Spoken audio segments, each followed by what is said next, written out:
Yang insngap ya kene ke jingkylli hapdeng jong une ukna skul but ufrang turak ubalong u Christian apologies. Une ukna skul ulakli ya ufrang turak chapang kene ke jingkylli ba la da don ublay balay pat ka don ke jing shamshitom ha ka perthei. That it appears in your If God, Why Evil lectures, you justify the existence of suffering with a sort of utilitarian explanation by saying that the allowance of suffering leads to a higher good.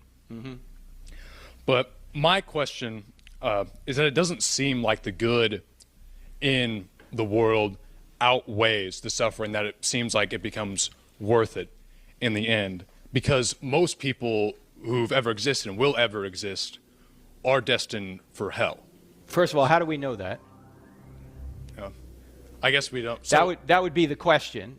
Okay, how do we know that? And then secondly, how do we know that evil that occurs in this world doesn't have good effects later in this world and even into eternity? There's no way we could know that it didn't have those effects because of the ripple effect.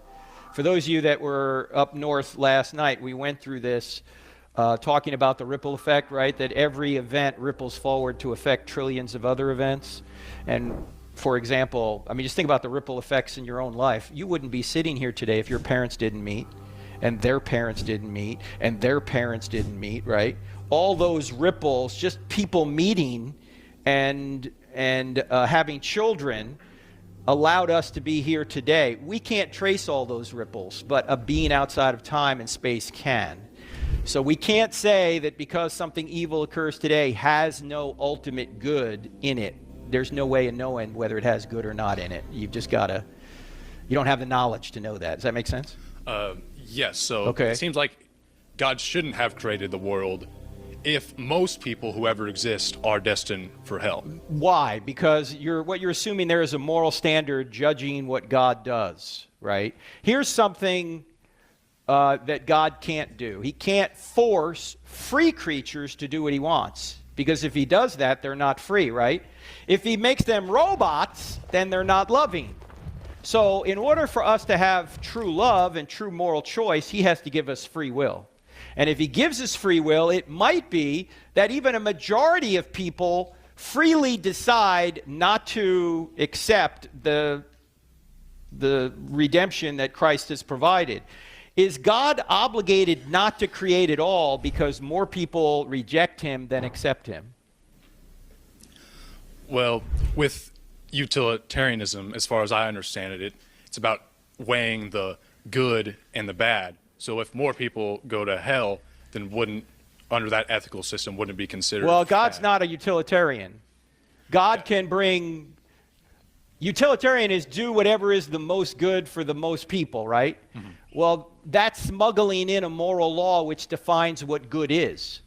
Actually, I know this is going to sound a little bit odd, but if people sin and reject the salvation and they get justice for that, that's a good thing.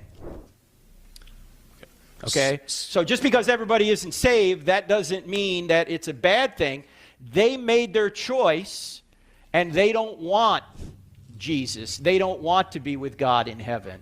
So it's not unjust of God to punish them. And as you probably know, Cole, God isn't going to punish everybody at the same level of punishment. He's going to be just in punishment. He's not going to punish an average unbeliever at the same level of punishment as, say, Hitler. You can read Luke 12 about this. It wouldn't be right. In the afterlife, nobody's going to get a raw deal. In fact, you can look at it this way. There's only two things any of us are going to get ultimately. You're either going to get justice or you're going to get grace. Which would you rather have? I don't want justice. If I get justice, I'm toast. But if I get grace and I freely accept grace, he gets the glory for that because I didn't do anything for it. He did everything for it. But if I don't accept grace, I'm getting what I deserve, and getting what I deserve is a good thing. Does that make sense?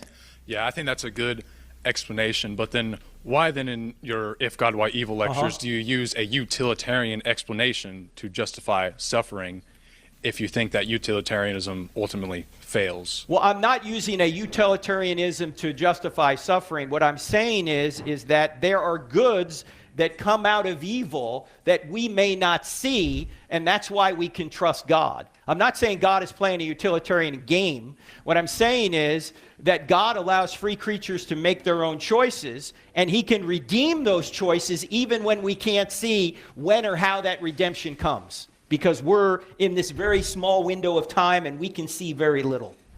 Okay. All right? Thank you very much. Thank you, Cole.